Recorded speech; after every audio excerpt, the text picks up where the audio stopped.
Bukan dengar gimana lambatnya dia. Terima kasih Pak Ketua. Kali ini kita duduk bareng. Bapak Ibu sekalian, anggota Komisi 3, Pak Kakor Lantas dan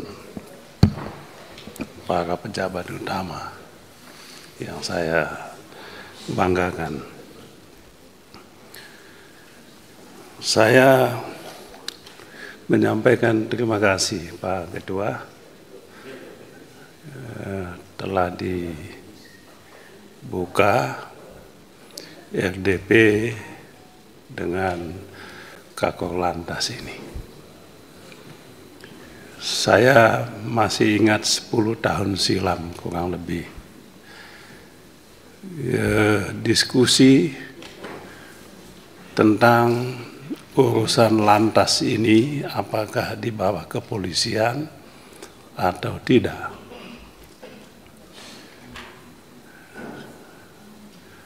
Ada pandangan urusan lantas ini bukan urusan penegakan hukum. Bikin STNK itu bukan urusan hukum. Tapi kecelakaan lalu lintas itu ya ada urusan yang bersinggungan dengan hukum. Oleh sebab itu pada saat itu kuat usulan supaya urusan lantas ini jangan di bawah kepolisian, tapi di bawah Kementerian Perhubungan. Dan memang banyak di negara lain urusan lantas ini urusan di luar kepolisian ini. Tapi situasi pada saat itu membuatnya urusan lantas ini tetap di bawah kepolisian. Ini saya sampaikan kepada kita semua supaya jas merah, kata Bung Karno Presiden pertama, jas merah. Artinya jangan sekali-sekali melupakan sejarah. Ya kadangkala ya kalau kita yang tidak ada lagi ya mungkin, tapi kebetulan saya masih ada dan saya menjadi saksi utama soal ini. Ya, bagaimana perjalanan setelah sekian puluh tahun, sekian belas tahun, soal lantas ini. Juga kuat pandangan bahwa jangan dibebani urusan mencari nafkah, mengumpulkan pendapatan PNBP di lantas ini. Kalau itu isunya maka kembali lagi jangan dibawa kepolisian. Ya tentu menerbitkan BPKB, STNK ada hubungannya dengan itu. Jadi setelah sekian tahun ini kita tidak salah kalau dilakukan evaluasi dan melakukan perubahan. Kalau nanti undang-undang kepolisian jadi diajukan dan dibahas, saya rasa itu kesempatan kita untuk menegaskan di situ supaya urusan yang berkaitan dengan lantas ini dikeluarkan dari urusan kepolisian. Terlalu banyak urusan polisi, jangan dibebani dengan tugas-tugas semacam ini. Jadi tugas kepolisian itu sangat banyak. Tugas utama kepolisian adalah penegakan hukum, melindungi, menjaga ketertiban. Kalau nanti undang-undang itu dibuat, kami mengusulkan supaya urusan ini dikeluarkan dari tanggung jawab kepolisian. Biarkanlah institusi kepolisian menjadi institusi penegakan hukum, bukan institusi untuk urus STNK, urus SIM, urus BPKB. Itu satu. Yang kedua, ketika urusan SIM ini, urusan lalu lintas ini diserahkan ke kepolisian, ada problem di situ. Problemnya itu adalah kepolisian dibebani tanggung jawab untuk mencari uang di sini. Yang tadi Pak Kakor Lantas menyampaikan PNBP tadi. Tadi coba bayangkan PNBP okelah mendapatkan surat izin mengemudi, pendapatan surat izin mengemudi. Padahal ya mestinya itu gratis dong, surat izin mengemudi. Pelayanan publik mestinya. Nah, lebih celaka lagi perpanjangan SIM. Nah, itu yang pernah tadi tahun lalu kami pernah mengusulkan ini. Tadi disinggung oleh Pak Suding mengenai perpanjangan SIM ini. Mengapa perpanjangan SIM harus dibebani lagi? Yang punya SIM harus membayar lagi untuk perpanjangan. Mungkin tes lagi.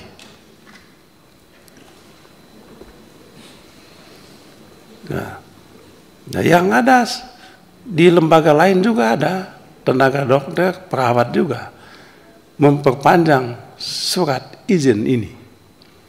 Tapi sekali aja, waktu kita bahas undang-undang kesehatan, kita minta sekali aja itu.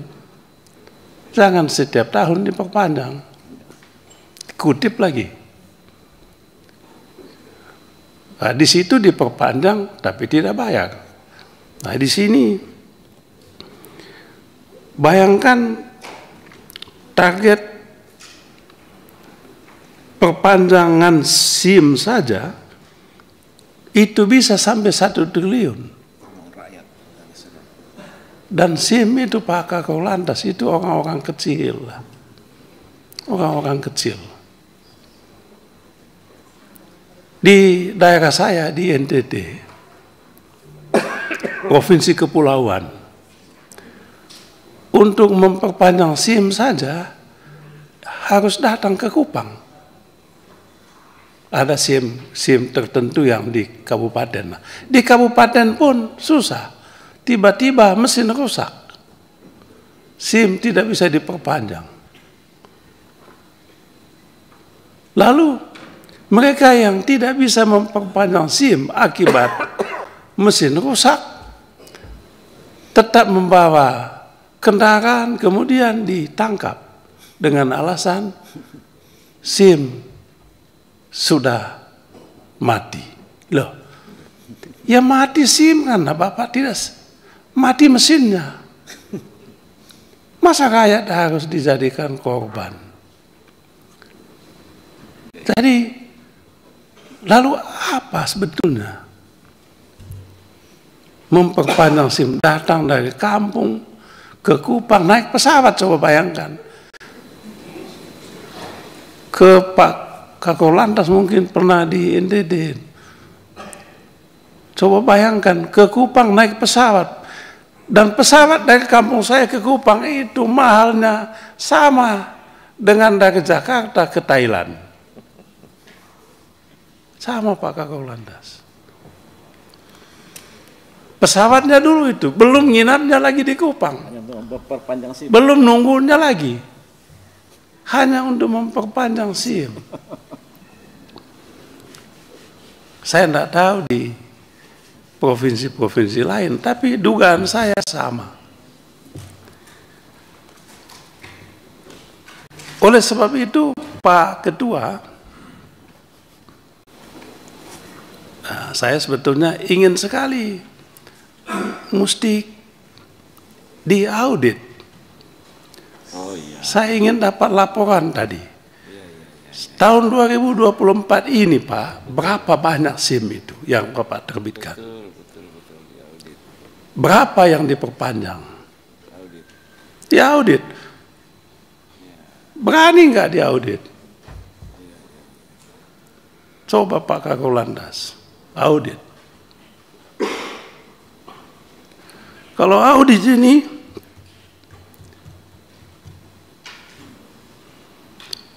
belum lagi audit nanti perusahaan yang mencetak itu, mencetak SIM itu.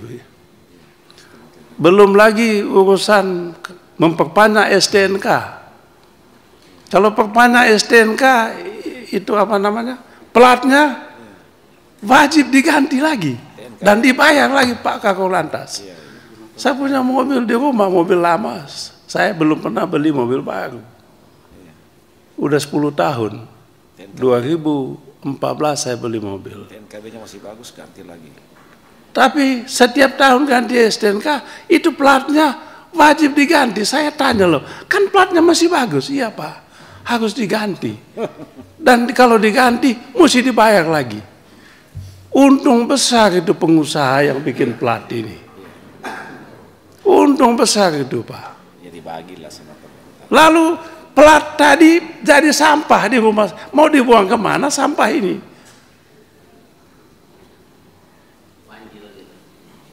Jadi pengusaha yang menerbitkan ini, Panji. yang bikin, saya udah hitung itu Pak, coba bayangkan Pak Kakor Lantas, berapa STNK yang diperpanjang setiap tahun, berapa plat, kali bagi, berapa itu? Ya itu yang tadi Pak Habib saya bilang, jas merah. TNKB khusus lagi. Belum ada yang khusus-khusus lagi. Iya, TNKB khusus. Itu harganya. Jadi persoalan kita soal Lantas ini, kalau mau lebih dalam sedikit, lebih terbuka, bukan soal ya ini sih bolehlah. Tapi soal kita adalah soal ini, tata kelola. Tata kelola. Ya, oleh sebab itu kami tetap punya pandangan bahwa soal SIM dan STNK ini perpanjangan itu soal fungsi pelayanan. Tidak perlu Pak. Perpanjang SIM itu oke lah perpanjang SIM, tapi pakai mesin aja perpanjang SIM. Kalau toh mau itu. Register aja. Tidak perlu dibayar. Tidak perlu lagi dibayar. SIM ini Pak orang-orang kecil. Orang-orang kecil. Nah, oleh sebab itu Pak Ketua, saya mengusulkan supaya dimasukkan dalam kesimpulan rapat. Minta kepada Kapolri supaya Perpanjangan SIM STNK. Perpanjangan STNK, SIM, TNKB. perpanjangan SIM, STNK, TNKB. apa lagi? TNKB. TNKB. Dihapuskan